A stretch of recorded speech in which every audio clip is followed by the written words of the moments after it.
Thank you so kindly for watching this video.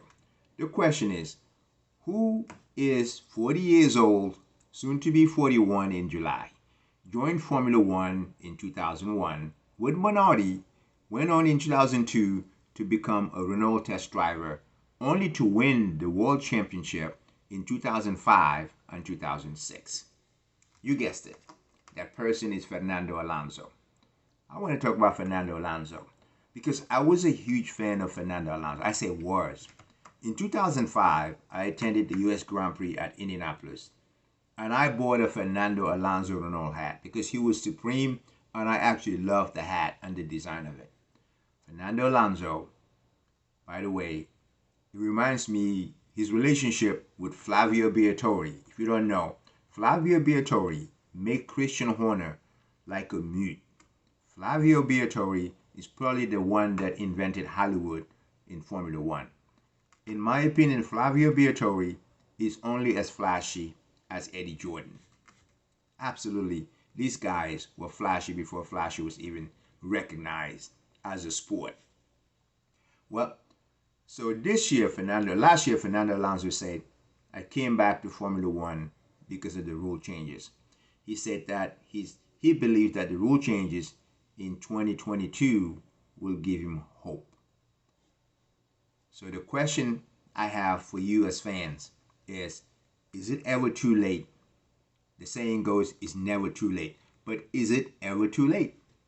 The second question is, does your attitude determine your altitude?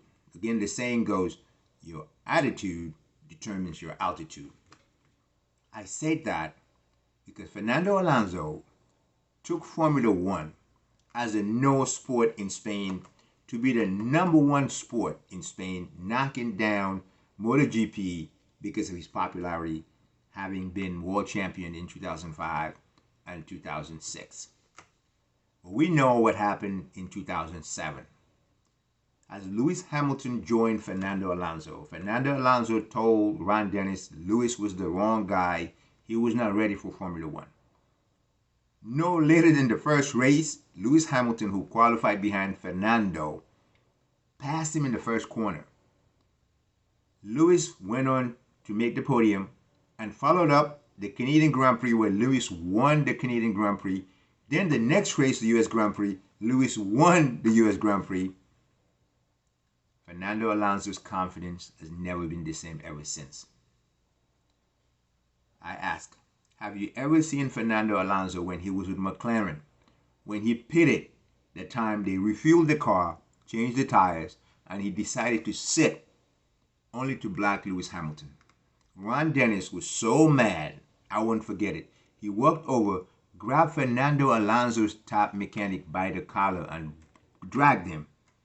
Yes, I remember that. So, is it ever too late, or does your attitude determine your altitude?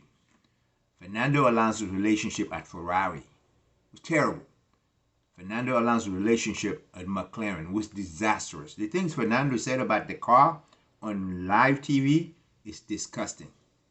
You know, we know Niki Lauda told Ferrari once, Enzo, he says, your car is garbage. It's like a truck. I paraphrase. Your car is like a truck. And he walked away.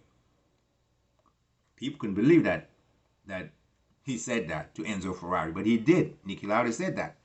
Fernando Alonso has never in his past made anything as positive a comment because Niki Lauda was not talking negative. He was stating the facts. Fernando Alonso was the most negative driver I've ever seen in Formula One since I've been watching Formula One beginning in 1997. Unfortunately, at least in my opinion, Fernando Alonso's best days are behind him. This is a guy who was so talented. He's so talented. He is that good. He was that good. But unfortunately, his attitude truly has affected his career. I want to know if you feel the same. If so, would love to hear what you think. I want to thank you for watching the video. God bless you. Thank you always.